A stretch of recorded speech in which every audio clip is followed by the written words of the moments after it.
Gente, bom dia a vocês. Estamos aqui no último evento desse ano da Franchise Store.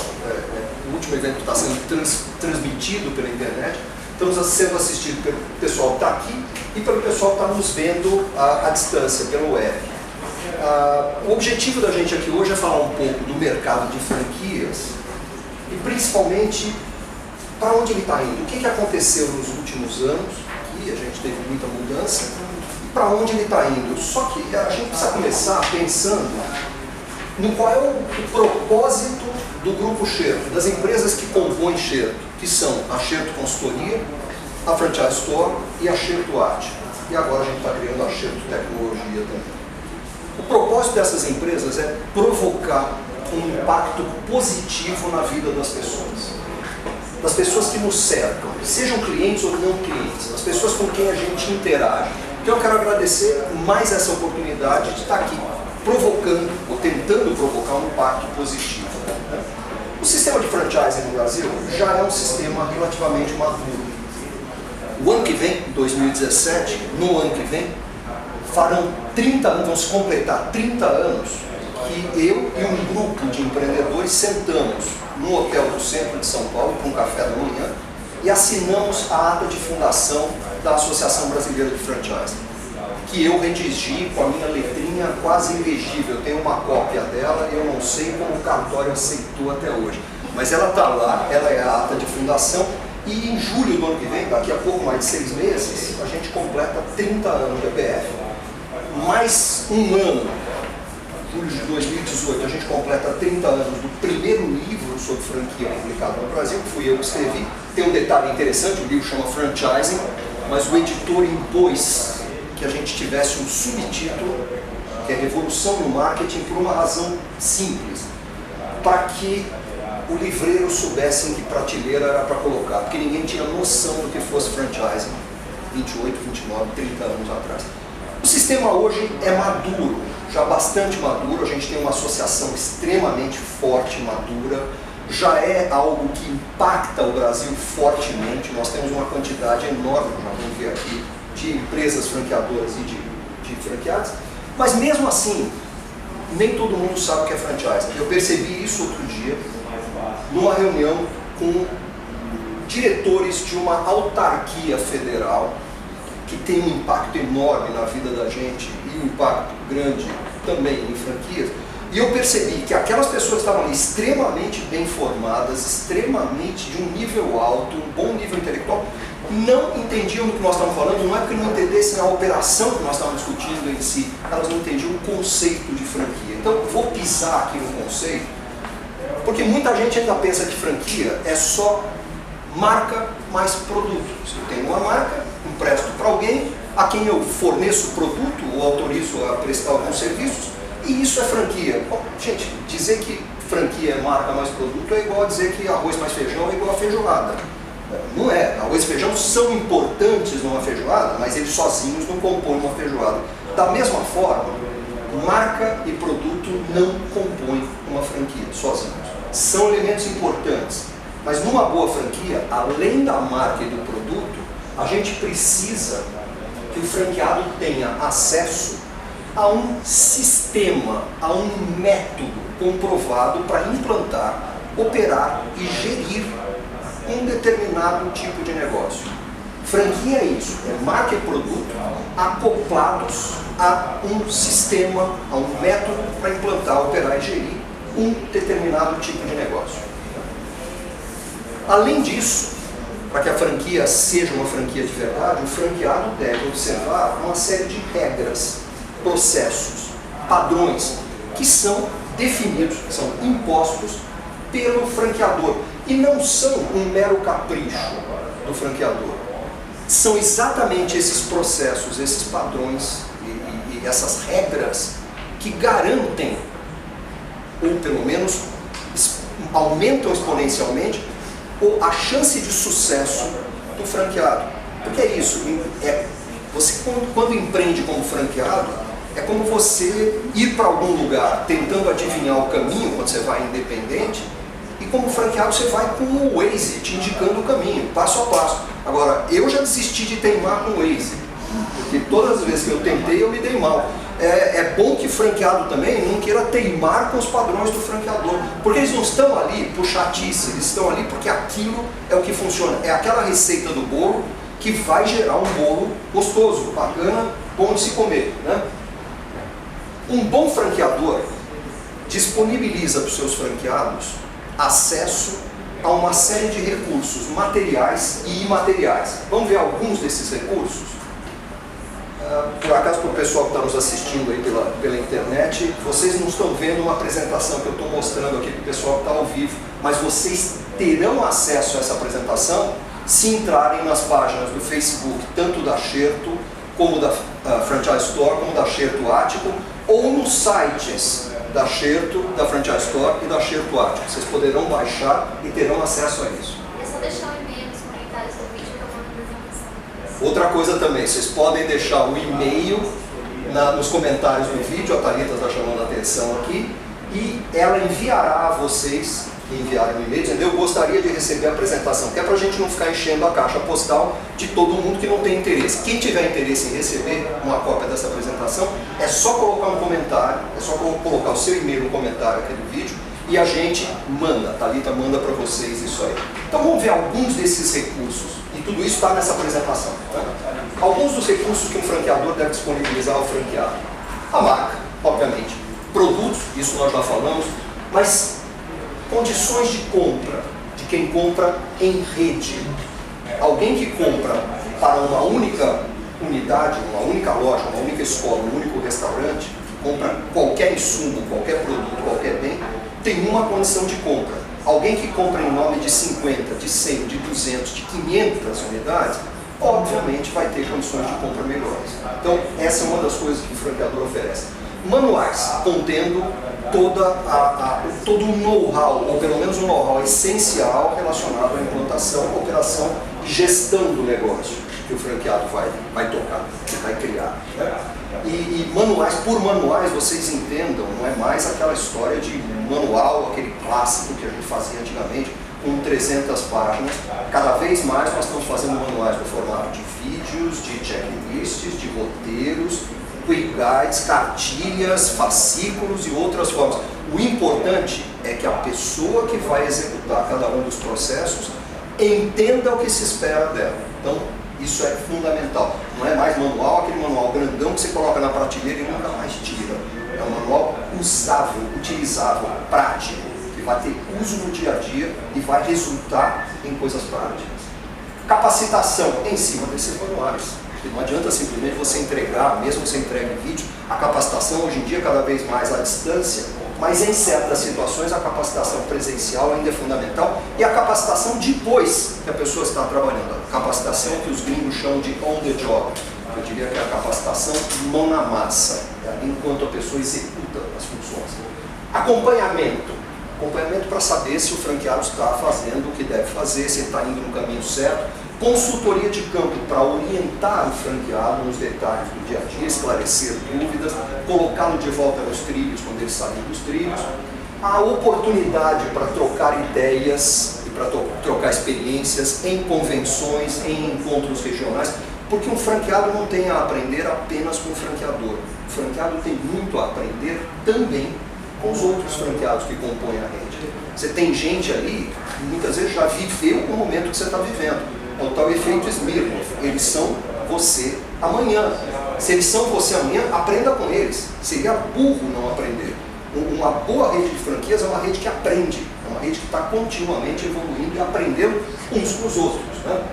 Um bom franqueador gera também ações de marketing que gerem clientela, que atraiam clientela, e cada vez menos nós estamos falando de publicidade clássica na Rede Globo, na novela das 8, nós estamos falando cada vez mais de mídias sociais, de publicidade online, de campanhas online e de outras formas de atrair clientes. O fundamental hoje é você chegar ao consumidor com a mensagem que o consumidor quer receber.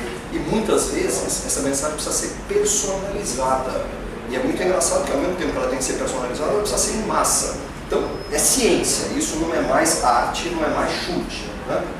Um bom franqueador fornece também informações de mercado, inteligência de mercado, Por quê? Porque como eles têm acesso a informações de toda a rede, é muito provável que ele conheça mais sobre determinados assuntos, que ele consiga captar, do que cada um dos franqueados conhece individualmente. E por último, geralmente os franqueadores dão acesso a alguma forma de sistemas, a alguma plataforma de TI, alguma coisa assim a seus franqueados também.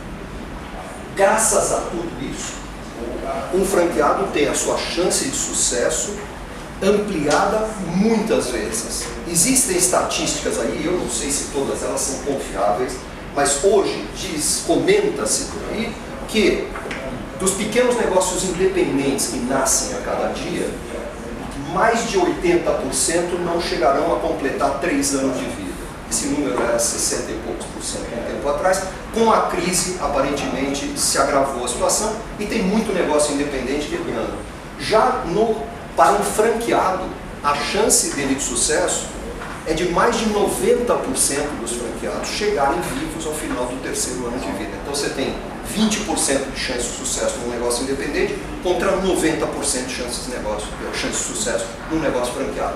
Portanto, franquia é mais seguro, embora não seja 100% seguro. Se você pisar na bola, ainda corre risco. Mas se seguir a receita do bolo direitinho e tiver escolhido um bom franqueador, e esse franqueador for alguém consciente, é difícil você se der mal. É pouco provável. Tem até um provérbio africano, que eu gosto de usar para explicar essa situação, que diz o seguinte: se você quiser ir rápido, vá sozinho. Se você quiser ir longe, vá com alguém. E eu complemento, vá com alguém que conheça o caminho melhor do que você. Né? Porque você, realmente, sozinho, você consegue ir rápido, mais rápido. Inclusive para os quintos dos infernos. Né? Inclusive para a falência. Você vai rápido. Com alguém junto, a chance de errar é muito menor, principalmente se esse alguém for alguém que conhece melhor que você o caminho. Né?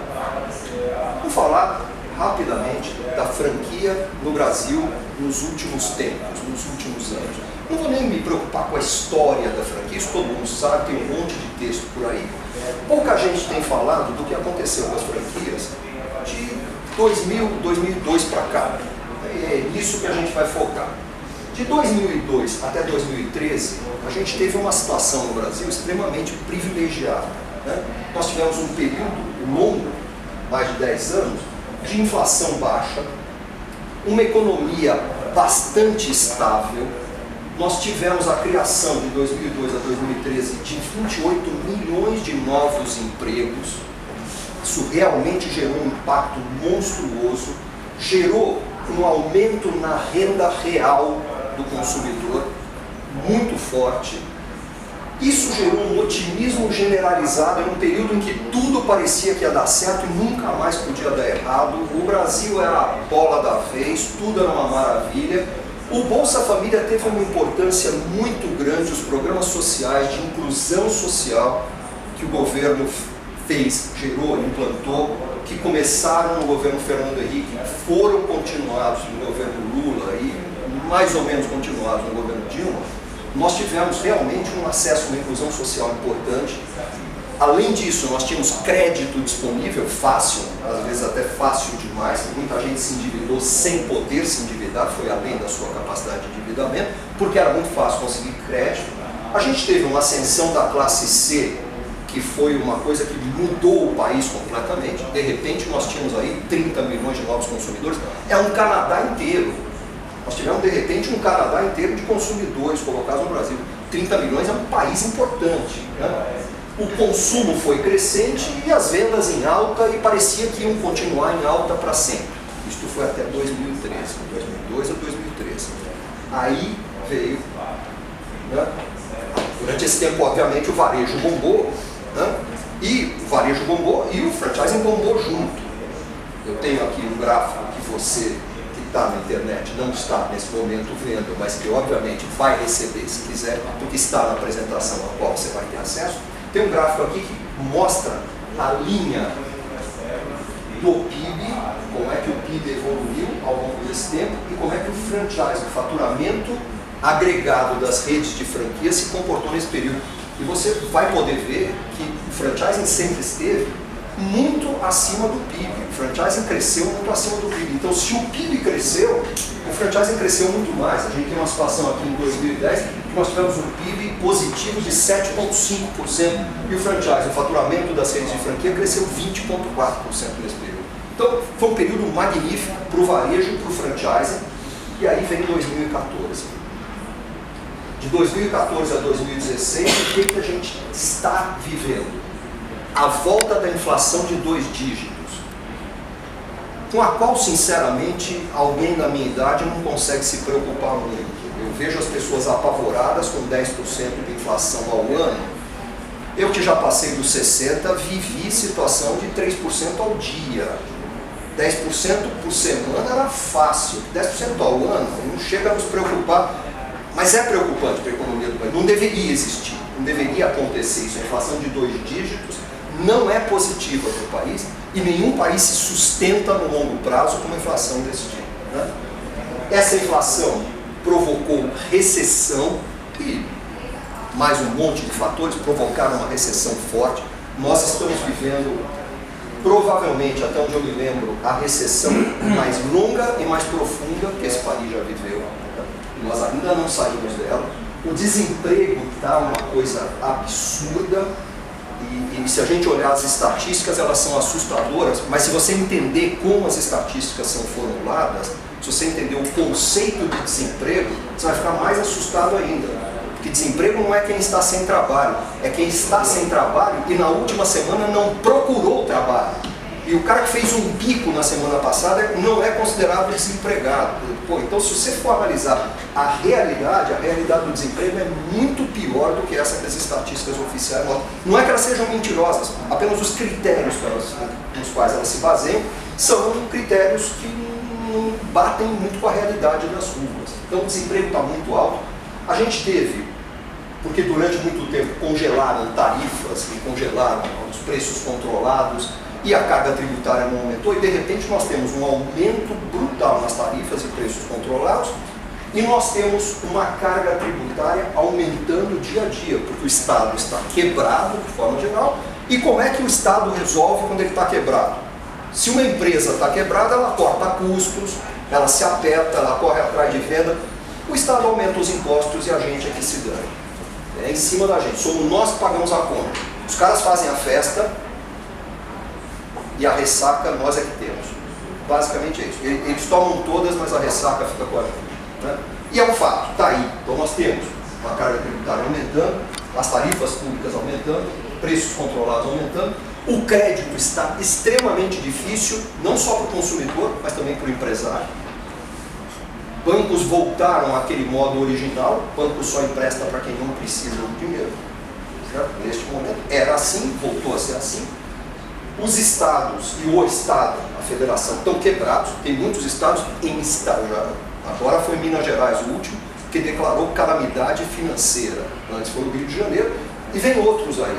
Tá? Estão quebrados. Com isso não estão pagando sequer salários, não estão pagando férias. Isso impacta o consumo diretamente. Porque tem funcionário público. Né? O Brasil tem um excesso de funcionário público.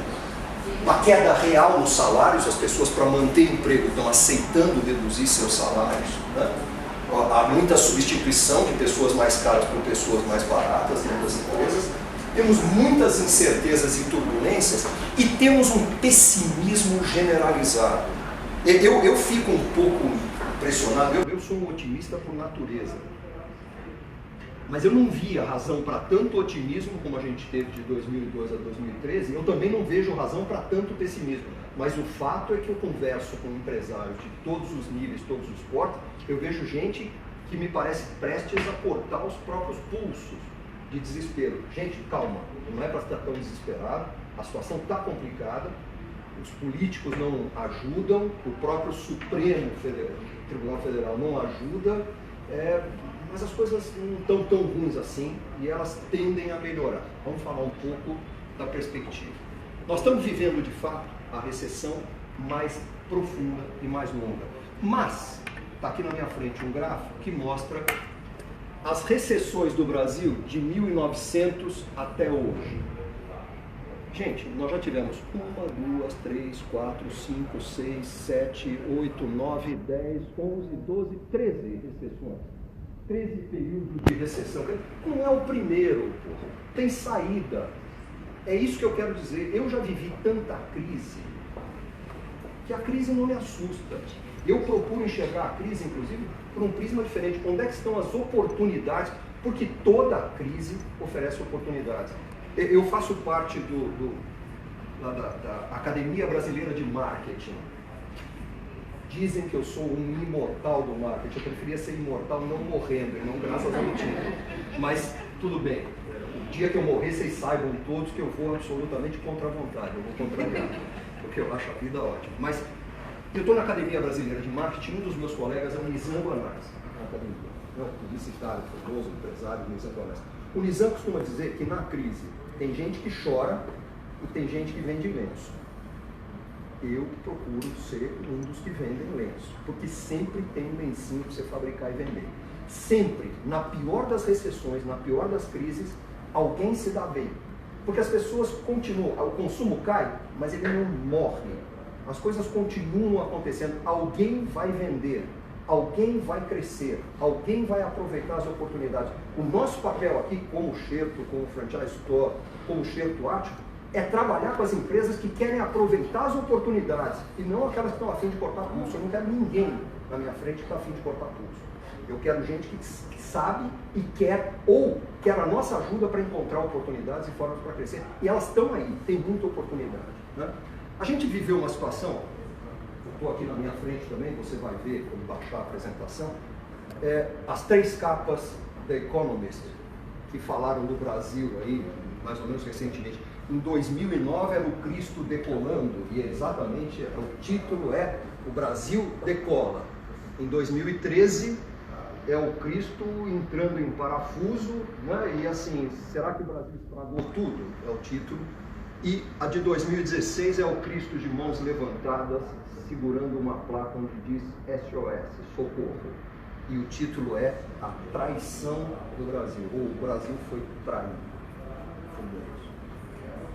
Com tudo isso, o varejo vem sofrendo bastante. Não preciso eu dizer para vocês, é só você andar na rua, é só você ver, entra nos shoppings, o volume de gente dentro dos shoppings caiu, o volume de gente andando nas ruas comerciais caiu, mas ele não acabou, ele não parou, ele caiu, mas ele não acabou. Então, se o varejo sofre, o franchising sofre também, mas o franchising sofre menos do que o varejo. Da mesma forma que ele cresce acima do PIB, ele sofre menos do que o restante do varejo, por tudo aquilo que a gente falou, porque por trás de cada lojinha franqueada, de cada restaurante, cada escola franqueada, você tem todo um sistema de suporte que garante que aquele empresário vá se dar melhor do que o empresário independente que está ao lado dele. Lembra aquela história? Se quiser ir rápido, vá sozinho, se quiser ir mais longe, vá com alguém que conheça o caminho melhor que você.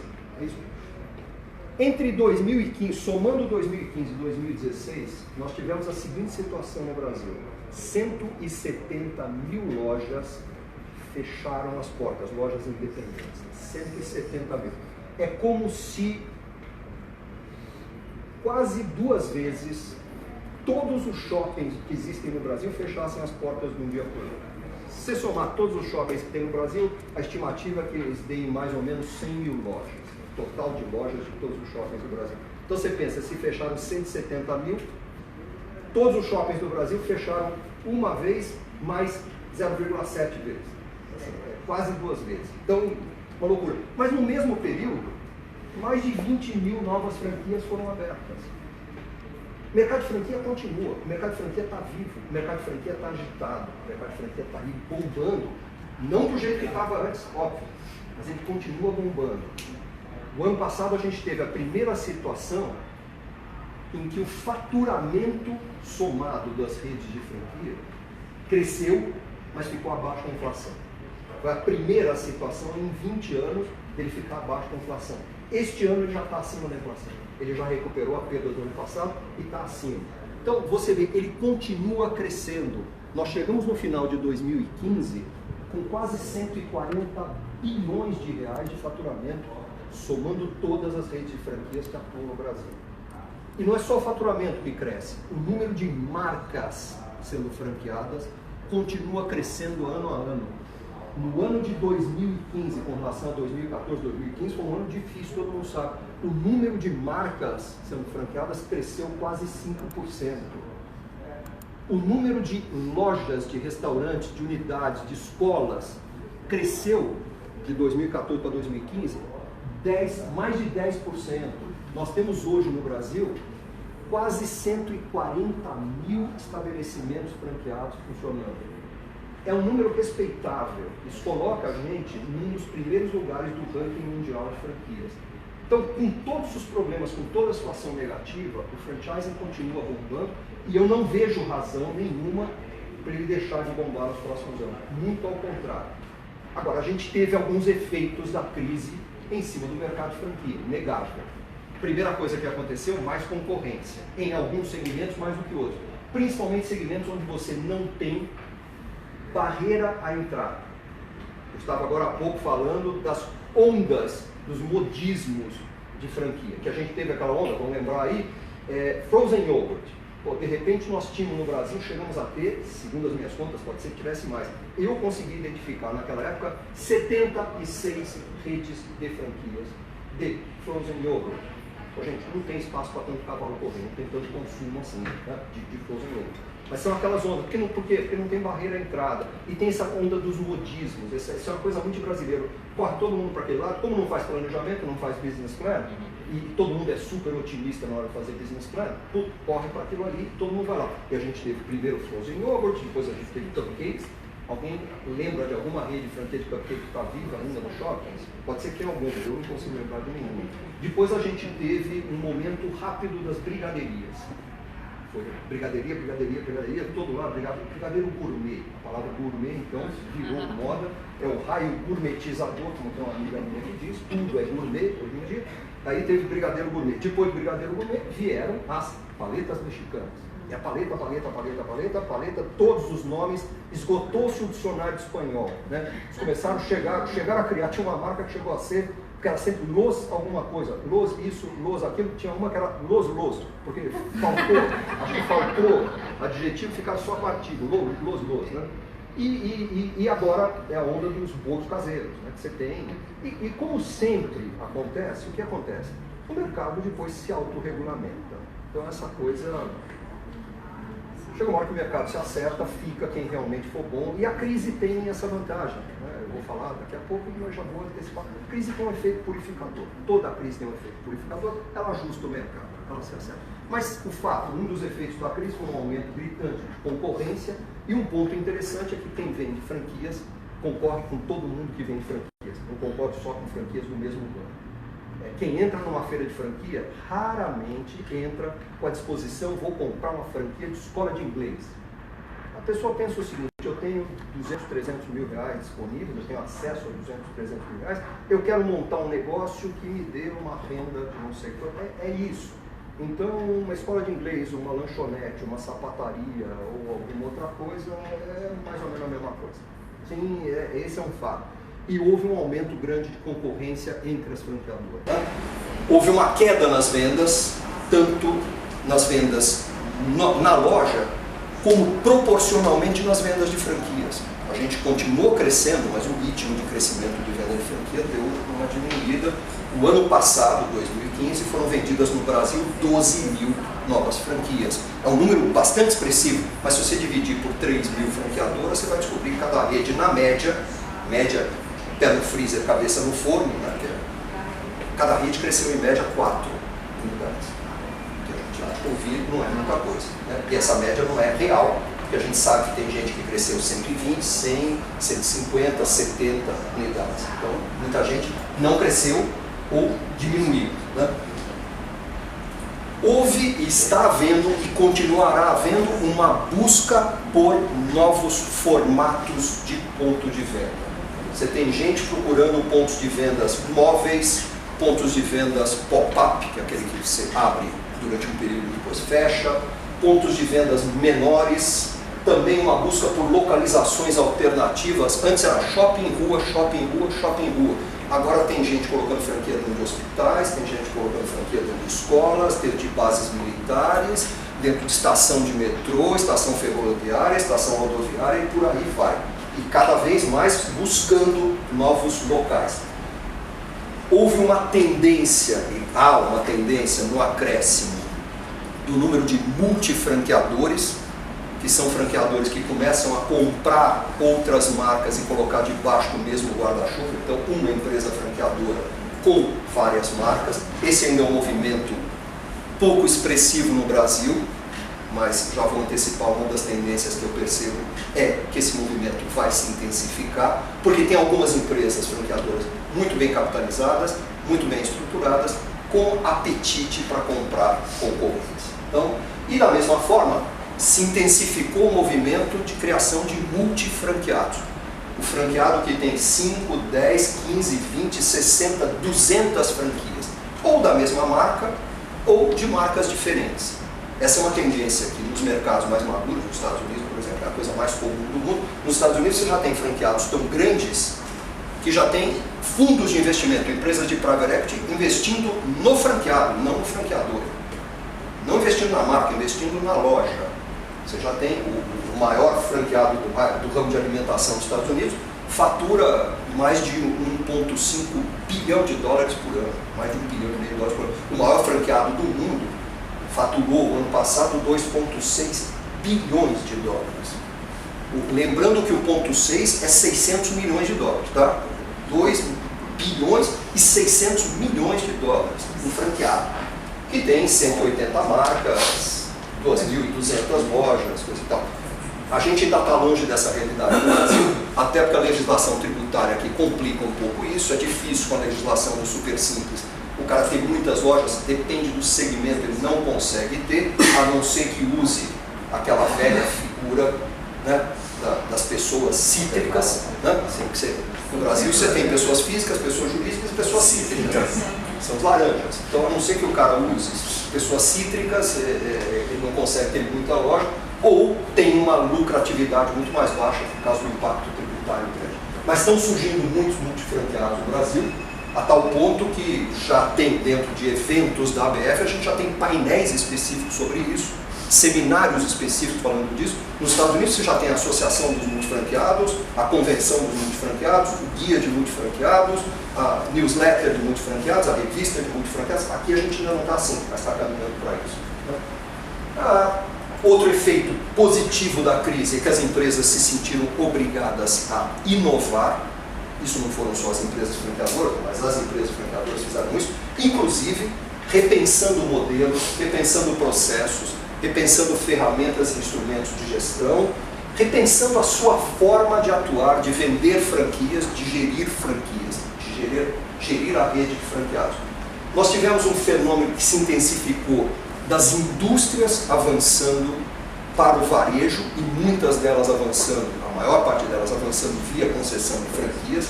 Então você tem empresas como uma Samsung, que criou as lojas Samsung nos shoppings, você tem uma Havaianas, né? A Alpargatas criou as lojas da Havaianas, você tem Hulk com as lojas de lingerie, você tem Lilica e Tigor, você tem a Belgo Mineira, você tem um monte de gente criando lojas e crescendo por modelos, quase sempre modelos de franquia. E obviamente, em casa onde falta pão, todo mundo grita e ninguém tem razão. Nos últimos anos nós vimos muitos conflitos entre franqueados, de franqueado com franqueador, entre franqueadores. Isso a gente viu e sinceramente eu não acho nem ruim. Eu acho que um pouco de conflito é até positivo, porque tira todo mundo da zona de conforto. Eu acho que quando todo mundo está tranquilo, isso não é bom para os negócios, não é bom para o país. Um pouco de inquietação é fundamental. A minha visão para os próximos anos, eu quero dizer para vocês que a minha bola de cristal, se um dia eu tive, está quebrada. Então eu não sou dono da carta patente da verdade. Como eu estou nesse mercado de franquia há mais de 30 anos, e como eu tenho mais de 60 anos de vida, eu acho que eu já vi coisa suficiente que me permite ter um cheiro. Mas eu não assino embaixo, não quero dizer que essas coisas vão acontecer. Eu acho que tem um ambiente criado para que essas coisas aconteçam ou se materializem. A primeira coisa que a gente pode esperar, eu já falei, é a retomada da economia. Sempre, depois de um período negro, vem um período de prosperidade. Sempre. O que eu não sei dizer é se vai ser daqui a 6 meses, daqui a 1 ano, daqui a 2 anos. Eu acho que vai ser bem antes de 2 anos, eu acho que não vai ser antes de 6 meses. Eu acho que alguma coisa no meio do caminho de 6 meses e 2 anos. Mas que a gente vai ter uma retomada, vai. E quem estiver preparado para aproveitar é que vai surfar essa onda, porque essa onda vem. E eu já vou mostrar para vocês como é que ela vem, por que ela vem, por que eu tenho certeza. Vão surgir outros formatos de negócio. Provavelmente formatos que a gente nem imagina hoje, ou formatos que a gente nunca viu no mundo das franquias. Nós vamos ter gente que a gente nunca imaginou, serviços e produtos, bem-vindas todas que estão aí assistindo ao vivo. Mas assim, o que a gente vai ver? Mais formatos. O que eu estou percebendo é gente que nunca usou porta-a-porta ou venda direta, vai usar o porta-a-porta. A gente está vendo isso até no mercado internacional. Você vê uma empresa que nasceu para ser digital, como a Amazon, a semana passada colocou no ar aí um vídeo mostrando o supermercado do futuro que ela já está testando. Lembrando que ela já fez quiosques de venda de livros, antes, físicos. Então a gente começa a ver a empresa que é 100% digital indo para o mundo físico, a empresa física indo para o mundo digital, que é aquilo que eu digo que o varejo vai ser digital, que é uma combinação de físico com digital, e essa expressão não é minha, essa expressão vem sendo usada nos últimos 2, 3 anos na National Retail Federation, na convenção da Federação Nacional de Varejo dos Estados Unidos, que se reúne há mais de 100 anos, todo ano, para discutir varejo. E eles têm dito isso claramente, que é uma tendência óbvia de físico e digital se integrarem, até porque consumidor não enxerga físico, não enxerga digital, consumidor não enxerga canal. Consumidor não enxerga canal, consumidor enxerga marca, consumidor enxerga produto, ele não enxerga canal. Está pouco se lixando para o canal. Né? A gente vai ter mais indústrias ainda avançando para o varejo e vocês vão ver indústrias muito grandes que nunca pensaram em avançar para o varejo, criando seus próprios canais por uma razão muito simples, querem ter mais proximidade com o consumidor ou o usuário final. Querem falar com ele direto sem intermediários, querem entender os hábitos de consumo, porque hoje se a gente não entender os hábitos, não consegue mais criar uma campanha de marketing, uma campanha para aumentar as vendas, que faça sentido, porque hoje o consumidor muda de hábitos com uma frequência enorme, e o mesmo consumidor tem hábitos diferentes em situações diferentes. E é muito difícil, você não consegue identificar isso por pesquisa, você não consegue identificar isso quando você tem intermediários entre você e o consumidor final. Você precisa estar com o pé dentro da água para saber se a piscina está quente ou está fria. A gente vai ter aumento da concorrência, disso eu não tenho dúvida. Concorrência para vender produtos, concorrência para vender serviços, concorrência para vender franquias.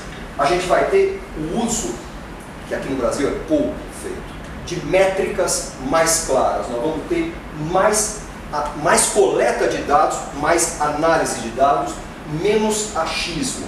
Eu acho que finalmente caiu a ficha de varejistas e franqueadores e franqueados, que a única pessoa que ganhou dinheiro com feelings foi o Morris Albert, que a maioria de vocês nem sabe quem é, mas é um cara que um dia compôs uma música chamada Feelings, que foi gravada 200 mil vezes por 200 mil intérpretes. Esse foi o único cara que ganhou dinheiro com feelings. Hoje a gente ganha dinheiro com análise. A gente ganha dinheiro analisando dados reais.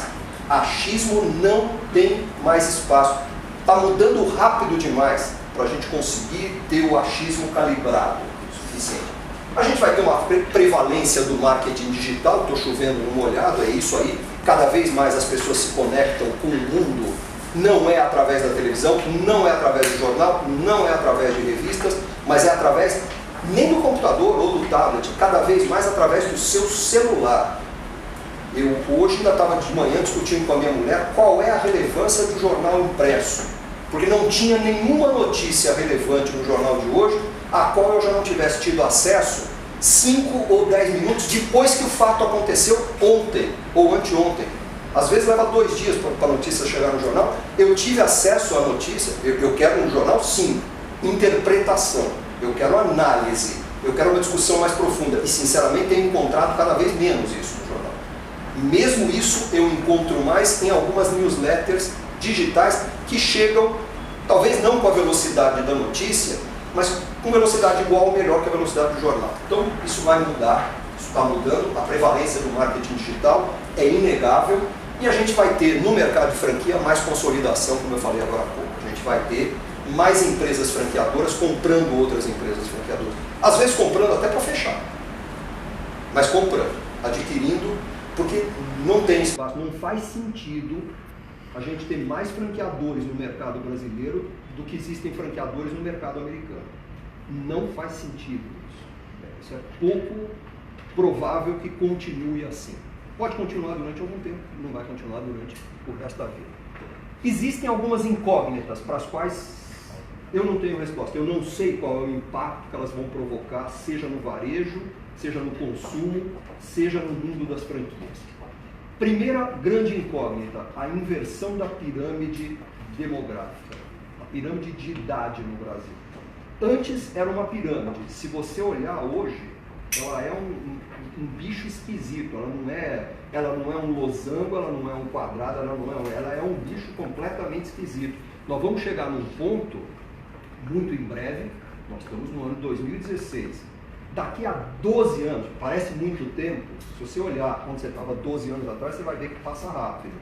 Daqui a 12 anos, nós teremos a seguinte situação, se continuar a curva demográfica, o crescimento demográfico que a gente tem, nós vamos ter daqui a 12 anos exatamente, pela primeira vez, o número de pessoas acima de 60 anos no Brasil será igual ao número de pessoas com menos de 14 anos no Brasil. Pela primeira vez, nós vamos ter o mesmo número de crianças e de idosos. Eu detesto ser chamado de idoso, porque eu estou nessa categoria, eu prefiro me chamar de vintage, né? Mas agora, tecnicamente, estão me chamando de maduro. Maduro é melhor do que velho ou idoso, né? Então, agora eu sou maduro, que é um dos pontos que eu quero saber qual é o impacto que vai ter. Eu não sei, é a chegada dos maduros ao mercado como consumidores, está aumentando muito o número de pessoas acima de 50 a 60 anos consumindo. É muito interessante que, se você olhar até pouco tempo atrás, os departamentos de marketing das grandes multinacionais não faziam pesquisa com o consumidor acima de 50 anos. O consumidor acima de 50 anos era ignorado. A pesquisa ia de 20 a 45, de 25 a 45. Acima de, é como se fosse o seguinte, passou de 50 anos, morreu, não consome mais, não tem o que fazer. Eu digo o seguinte, acima de 50 anos o cara tem mais renda disponível, mais disposição para consumir e mais necessidade de buscar coisas para se distrair, né? Então vai tender a consumir cada vez mais. E mais, o maduro, boa parte dos franqueadores brasileiros hoje são ou estão se tornando maduros. Como vai ser o comportamento deles como franqueadores? E tem muito franqueado virando maduro, tem muito cara virando franqueado, começando uma operação de franquia aos 50 ou 60 anos. Como é esse cara? Esse cara é diferente do cara de 30, que era o típico franqueado até pouco tempo atrás. Como é que vai ser o comportamento? Como é que o franqueador maduro vai se comportar com o franqueado maduro? Como é que o franqueador não maduro vai se comportar com o franqueado maduro? E o millennial? Já tem franqueado millennial, que é o oposto, né? É o outro extremo. Então, o maduro aqui, o millennial do lado de cá. Né? No mundo profissional é isso aqui, porque criança ainda não está no ramo profissional, né? Não está no mundo profissional. Qual vai ser o comportamento do mercado? Como é que o millennial se comporta como consumidor? Ele se comporta de um jeito diferente. E ele como franqueado? Esses caras estão chegando ao mercado como franqueados. E daqui a pouco nós vamos ter millennials, talvez já tenhamos, eu estou ignorando, mas millennials como franqueadores. Qual vai ser o comportamento deles? Como é que essa coisa vai funcionar? É uma dinâmica nova que eu ainda não sei. A gente vai ter o consumo cada vez mais digital e cada vez mais mobile, né? Então vamos ter que pensar isso. Ninguém mais pode ficar fora do mundo digital, ponto. Ah, mas eu só estou no mundo físico. Acha um jeito. Se você olhar para o grupo Pão de Açúcar, a venda deles por e-commerce, perto das vendas totais do grupo, ainda é irrelevante, mas é a área do grupo que vem crescendo mais, é a única área do grupo que cresce há mais de 2 dígitos nos últimos anos e continua crescendo. E se a gente olhar, isso é verdade para eles, eu estou falando de varejo alimentar, isso é mais verdade ainda para outras formas de varejo, mundo de livros, o mundo de CD não existe mais, né? Essa coisa acabou, então praticamente acabou, mas enquanto ele durou, cada vez mais as vendas estavam sendo por via digital. E mais muita coisa, remédios. Eu não entro numa farmácia há muitos anos. Eu só compro remédio pela internet. Para que eu vou entrar numa farmácia? Eu não preciso. Por que eu vou perder meu tempo? Banco, quem é que entra em agência de banco hoje em dia? Então essa coisa cada vez mais vai ficar... A gente às vezes não percebe, porque como a gente está dentro da mudança, ela parece que não existe, a gente não sente. Mas olha para como você consumia cinema até uns 5 anos atrás. Você, ou um pouco mais talvez, você ia para fila para comprar ingresso e você chegava mais cedo porque você queria pegar um bom lugar. Agora você entra pela internet e compra ingresso com lugar marcado. Antes você ainda tinha que imprimir o ingresso em casa, agora você vai com o celular. Passagem aérea. Para que cartão de embarque? O cartão de embarque está aqui, eu faço o meu check-in por aqui, eu já tenho meu cartão de embarque, eu vou direto para o portão, não preciso mais passar pelo balcão. Essas coisas estão mudando e a gente não percebe, mas elas estão mudando e vão continuar mudando e cada vez mais vai nessa direção, pelo menos durante um bom tempo. O consumidor demandando ofertas cada vez mais personalizadas. Outro dia eu estava conversando isso com a Carol, que é responsável pela nossa área de marketing e comunicação, e ela estava dizendo, chamando a minha atenção para uma oferta que ela recebeu de alguma marca aí, que ela disse, está falando comigo, a mensagem que mandaram era para a Carol. Eu falei, Carol, sabe por quê? Eu sei como esse negócio é feito, é uma mensagem base, mas tem, eu estive conversando outro dia com um grande varejista, ele manda a mala direta que tem 56 campos personalizáveis de acordo com o banco de dados dele. Então, a mensagem que é mandada para a Carol é diferente da mensagem que é mandada para o Marcelo, que é diferente da mensagem que é mandada para o Ventura. Por quê? Porque nós temos dados no banco de dados que são diferentes. Então, os caras querem falar comigo. Agora, é massificado e, ao mesmo tempo, personalizado. Então, isso cada vez mais vai ter. Como é que isso vai impactar o varejo? Como é que isso vai impactar o franchising? Grande ponto de interrogação. Os efeitos Trump e Brexit, aí a saída do Reino Unido, do mercado da Comunidade Econômica Europeia. Qual é o efeito que isso vai ter sobre a gente? Eu ainda não consegui entender, eu ainda não sei se Trump vai ser positivo ou negativo. Eu já ouvi análises nos dois sentidos, não formei minha opinião e estou procurando não pensar nisso, porque cada vez mais eu estou me focando naquilo que eu posso fazer. Eu não estou permitindo que as coisas que eu não posso controlar me impeçam de fazer as coisas que eu posso controlar. Porque se a gente ficar lendo entrevista de economista no jornal, preocupado com Trump, preocupado com Brexit, a gente vai morrer louco e não vai resolver o problema. Eu prefiro focar nos problemas que eu tenho que resolver. Foco não é dizer sim para as coisas boas, foco é dizer não para as coisas que te atrapalham. Então, esquece. Porém, está aí, eu não posso deixar, como palestrante aqui, eu não posso deixar de mencionar. Isto terá algum efeito, positivo ou negativo? Não sei. Né? Provavelmente terá um efeito. Da mesma forma que a escalada do terrorismo, que graças a Deus no Brasil a gente ainda não tem vivido. Mas eu já vejo isso em mercados fora daqui, onde pessoas estão deixando de ir para locais com grande aglomeração de gente. Por exemplo, shopping centers. Tem gente que já não vai mais a shopping, que eu conheço. Gente europeia que não vai mais a shopping. Como é que isso vai mudar? Gente que está preferindo consumir pela internet porque recebe em casa. Para não ter que estar num lugar onde corre o risco de explodir uma bomba, ou um maluco corre o risco de se explodir. Qual vai ser o efeito disso? Não sei ainda. Qual é o efeito que a Lava Jato vai ter sobre o varejo, sobre o mundo de franquias? Não sabemos nem qual é o efeito que ela vai ter sobre a política. Qual dos atuais possíveis presidenciáveis está garantidamente fora da Lava Jato? Não dá para saber, ainda não dá para saber. Nós temos um cenário, o pior cenário de todos é que todos os presidenciáveis possíveis estejam presos antes de 2018, ou pelo menos sejam réus em alguma ação. E aí, como é que fica? Qual é o efeito que isso tem no varejo? Não sei. Qual é o efeito que isso vai ter sobre o Brasil? Não sei, não dá para saber. Da mesma forma que 2018, não dá para saber. Quem vai ser eleito? Outro populista? Ou vai ser um cara focado, centrado? Qual é o efeito Dória em política? Era um cara que ninguém acreditava que conseguisse virar nem prefeito de São Paulo. De repente esse cara se posiciona como uma das possíveis lideranças de um dos partidos mais importantes do Brasil. E aí, qual é o efeito que isso vai ter sobre varejo, sobre economia, sobre franquia?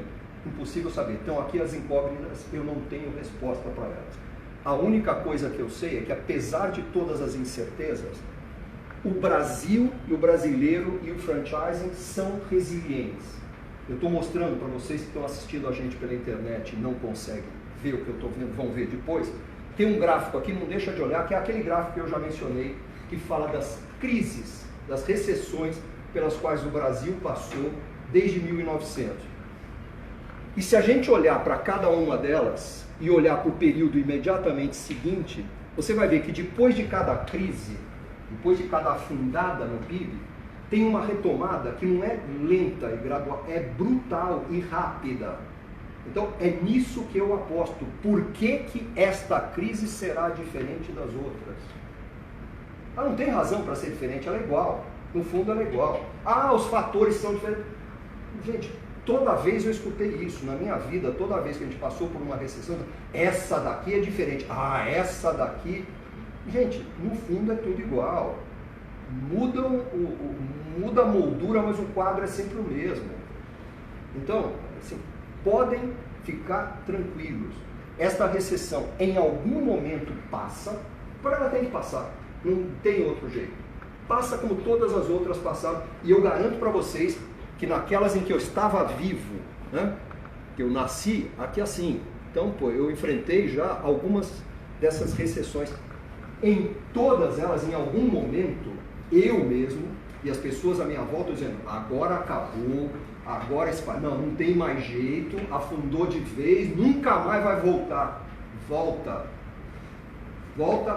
rápido e volta com força. Então, de novo, eu não sei se vai ser daqui a 6 meses, eu não sei se vai ser daqui a 1 ano, eu não sei se vai ser daqui a 2 anos, mas vai voltar, e quando voltar, esteja preparado, porque vai ser uma onda grande. Se você não estiver preparado, você não surfa, você toma a maior vaca e vai bater com as costas no coral. Esteja preparado para surfar, porque vem um verdadeiro tsunami quando vier. Né? Esteja pronto para isso. Eu quero lembrar o seguinte: todo progresso significativo na história da humanidade sempre foi precedido por um momento de caos. Sempre foi precedido por um momento de incerteza, até porque é o caos e a incerteza que estimulam a nossa criatividade e nos fazem sair da zona de conforto e criar a solução e criar o progresso. O progresso só existe porque alguém se sente incomodado com a situação que está vivendo, senão ele não tem. Eu já disse antes e repito, toda crise tem um efeito altamente purificador, inclusive as crises pessoais, as crises de relacionamento, toda a crise, a crise dentro da empresa, a crise entre sócios, toda a crise tem um efeito purificador porque obriga a gente a repensar a forma como a gente faz as coisas. Esta crise não será diferente, ela está tendo um momento, um efeito purificador. É difícil, enquanto você está dentro dela, inclusive, perceber qual é esse efeito, mas eu garanto para vocês que ele existe, ele está aí. Né? Vai ter cada vez mais oportunidade num país como o Brasil, tudo aqui está por fazer. Você pode olhar a metade vazia do copo ou você pode olhar a metade cheia do copo. Eu prefiro ver qual é a metade do copo que eu ainda tenho para me aproveitar. É aquela velha história dos 2 vendedores que vão para a África, aquela velha historinha, que vão para os 2 vendedores da fábrica de sapatos que vão para a África e voltam com a seguinte visão: chefe, não tem o que fazer lá, cara, não dá para vender, ninguém usa sapato lá. E o outro volta e diz assim: chefe, ninguém usa sapato lá, cara, tem espaço pra cacete para vender sapato. Qual é a posição? Depende muito de você. A sua atitude vai determinar muito o que vai acontecer com você daí para frente. Problemas estão aí, problemas existem. Na minha avó costumava dizer que problema difícil a gente só dá para cara que é capaz de resolver. Então, se você está enfrentando nesse momento um problema difícil, provavelmente é porque você é capaz de resolver. Porque problema simples, qualquer idiota resolve. Problema difícil, só quem é muito bom é capaz de resolver. Seja bom. Aliás, seja bom mesmo, que o mundo está cheio de cara meia boca. Ninguém aguenta a cara meia boca. Seja bom naquilo que você faz, naquilo que você é. Né? Vai ter muita oportunidade para quem entender que cada vez mais o sucesso não é resultante de uma estratégia mirabolante, meramente nova. O sucesso é resultante da execução cuidadosa, muito disciplinada, dos fundamentos básicos do negócio. Os fundamentos básicos continuam aí. É melhor você fazer o feijão com arroz bem feito do que você se meter a fazer fazão. Faz o feijão com arroz bem feito que você já vai ver. Tem um grande amigo meu guru, Clemente Nóbrega, costuma dizer, ele já foi físico nuclear, ele já foi diretor de marketing de grande empresa, hoje ele é consultor de estratégia. Né? Ele costuma dizer o seguinte: a maior parte dos problemas da maior parte das organizações dá para resolver com água e sabão. Não precisa cirurgia vascular cerebral. Dá para resolver com água e sabão, ou seja, faz aquilo que é básico, executa os fundamentos básicos com cuidado e você vai ver com excelência, você vai ver que os problemas se resolvem. Né? E uma coisa fundamental, essa frase não é minha, eu adoraria que fosse essa frase do meu amigo Wilson Voigt, que é um grande empreendedor, hoje assumiu uma secretaria no município de São Paulo, espero que ele se dê bem nessa função, está com a Secretaria de Desestatização do governo Dória, vamos ver, espero que se dê muito bem, mas é um empresário extremamente bem sucedido, que saiu do nada e vendeu a empresa por algumas centenas de milhões de reais. Então, esse cara tem valor sem fazer sacanagem, sem roubar, sem isso, sem aquilo, fazendo a coisa, executando os fundamentos básicos com excelência. Mas ele costuma dizer o seguinte: a gente não pode se apaixonar pelos problemas, a gente tem que focar na solução. E nós temos uma tendência, é humano isso, de focar no problema.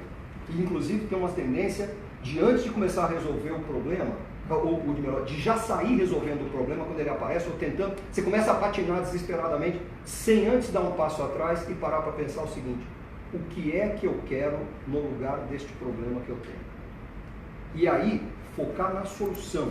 Esquece o problema, foca na solução. Você primeiro precisa parar e dizer assim: o que eu quero no lugar do problema que eu estou enfrentando? Foca na solução e vai em frente com excelência, com disciplina. Basicamente é isso.